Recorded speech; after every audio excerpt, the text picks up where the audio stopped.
नौकरानी ने खोली आंखें। सोनम एक एजुकेटेड लड़की है, बड़ी एमएनसी कंपनी में नौकरी करती है। जॉब के दौरान ही उसे प्यार भी हो जाता है। मानव उसी के ऑफिस में, दोनों को पहली ही कुछ मुलाकातों में प्यार हो जाता है और लगभग 1 साल की डेटिंग के बाद ही दोनों शादी करने का फैसला भी ले लेते हैं। दोनों के परिवार को इस शादी से कोई परेशानी नहीं थी। दोनों अच्छा कमाते हैं और अच्छी नौकरी करते हैं और एक ही शहर में भी है। सोनम और मानव की शादी हो जाती है। दोनों बड़े शहर के अच्छे फ्लैट में अपनी जिंदगी की शुरुआत करते हैं। काम करने के लिए उन्होंने एक नौकरानी रखी, लता, करीब 38 साल की। सोनम ने उसे काम पर रखते हुए ही अच्छी तरह से सारे रूल्स बता दिए थे। साथ ही उसे ये भी कहा कि अगर वो यहाँ रहना भी चाहे तो रह सकती है। लेकिन लता ने बोला कि नहीं, उसका घर पास ही है, वो वहीं जाएगी और सुबह जल्दी वापस आ जाएगी। लता घर का सारा काम अच्छे से करती, अच्छी तरह से खाना बनाती और साफ सफाई भी करती। इसके काम में कोई भी कंप्लेंट नहीं थी। शादी के करीब 7 महीने बाद ही सोनम और मानव के बीच झगड़े होना शुरू हो गए। हर छोटी छोटी बात पर झगड़ा होने लगा। पहले तो झगड़ा छोटा हुआ करता था, जो थोड़ी सी बात से शुरू होकर खत्म हो जाएगा करता था। लेकिन फिर कभी कभी इन दोनों में कई दिनों तक बात नहीं होती। ऑफिस की बातें भी उनके झगड़े का एक प्रमुख कारण रहती थी। उन दोनों को लगने लगा कि उन्होंने एक दूसरे से शादी करके गलती कर दी। ऑफिस की एक मीटिंग दौरान दोनों ही बॉस के साथ, उसमें मानव ने सोनम की बात के बाद अपनी बात रखी, जो कि बॉस को ज्यादा पसंद आई। इस बात से सोनम को बहुत गुस्सा आया और वो बात हमेशा की तरह इस बार भी उनके घर तक पहुंची। सोनम ने इस बात को लेकर मानव को बहुत कुछ सुनाया और साथ ही उसने नौकरी छोड़ने और तलाक की बात भी की। लता यह उनकी सारी बातें, सारा झगड़ा हमेशा से सुना करती थी। बस वो अपने काम में लगी रहती। जब खाना बन जाता तो वो दोनों को कहती।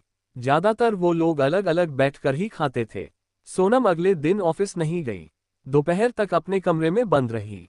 लता ने मैडम का दरवाजा भी नहीं खटखटाया। उसे अच्छी तरह पता था कि अभी वो कुछ भी नहीं चाहती। दोपहर के बाद सोनम अपने कमरे का दरवाजा खोलकर बाहर आई। लता किचन साफ करके अपने घर जा रही थी। उसके हाथ में उसका एक छोटा सा झोला था। सोनम बाहर आते ही लता को चाय के लिए कहती है। लता चाय बनाने लग जाती है। सोनम का मूड ठीक नहीं है। सोनम किचन में लता के पास जाती है। लता उसे खाना के पूछती है। सोनम बोलती है नहीं, अभी नहीं, सिर्फ चाय दो। सोनम लता को पूछती है, तुमने खाना खाया? लता, नहीं मैडम, मैं खाना ले लिया है, मैं घर जाकर खाऊंगी। लता थोड़ी देर रुककर फिर कहती है, मैडम एक ही खाना ले जाती हूँ, सिर्फ मेरा बांध कर ज्यादा नहीं ले जाती, आप देख सकती है। इतना कहकर लता अपना झोला खोलकर दिखाने लगती है। सोनम, अरे कोई जरूरत नहीं है, ठीक है। लता फिर मैडम को चाय देती है।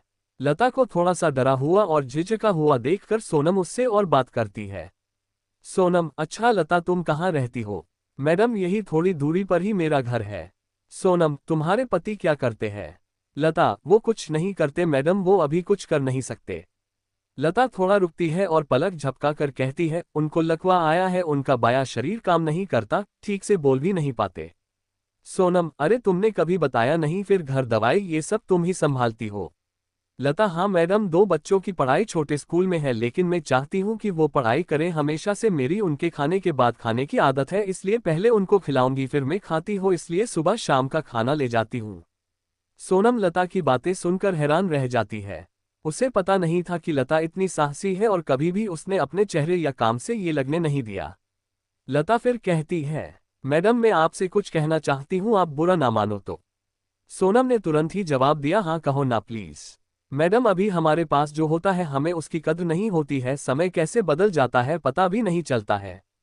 अब मैं सिर्फ चाहती हूँ कि मेरे पति ठीक हो जाए। अभी तय मेहनत में से मुझे कुछ परेशानी नहीं है, लेकिन अभी मेरी सिर्फ एक ही इच्छा है कि बस वो ठीक हो जाए, मुझसे फिर वैसे ही बात करे, वैसे ही अपने पैरों पर ठीक से चल सके, बच्चों को गले लगा सके, बाकी कुछ भी नहीं चाहिए। लता अपनी बात ठीक से समझा नहीं पा रही थी, लेकिन सोनम समझ रही थी कि वो क्या कहना चाहती है। उसकी बातों को सुनकर सोनम को रोना आ गया। उसने लता का हाथ पकड़ा और कहा कि कभी भी तुम्हें लगे कि कुछ जरूरत है तो बेझिझक मुझसे बोलना। लता ने हाँ में सर हिलाया। कभी कभी जो बड़े बड़े लोग हमें नहीं सिखा सकते वो जिंदगी सिखा देती है। सोनम की आंखों पर लगा पर्दा जैसे हट गया। उसे समझ आया कि उसके पास भगवान की दिया बहुत कुछ है। पल भर में ही जैसे उसकी सारी नाराजगी, गुस्सा न जाने कहाँ चला गया। जिस पति का वो मुंह भी नहीं देखना चाहती थी, अब उसके आने का इंतजार करने लगी।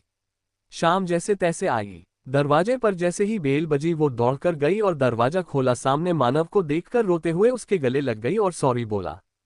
मानव को कुछ समझ नहीं आया, लेकिन उसने भी सोनम को सॉरी बोला। आपको कहानी कैसी लगी हमें कमेंट कर जरूर बताएं। इसी तरह की अच्छी कहानियां आप यहां पढ़ सकते हैं।